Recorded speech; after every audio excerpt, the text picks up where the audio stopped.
C Joseph Vijay எனும் நான்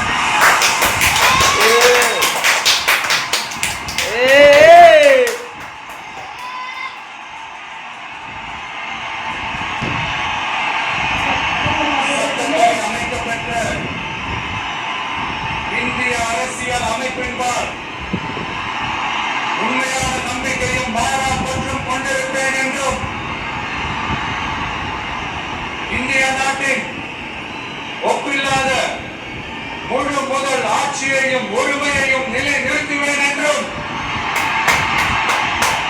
தமிழ்நாட்டு அரசின் முதலமைச்சராக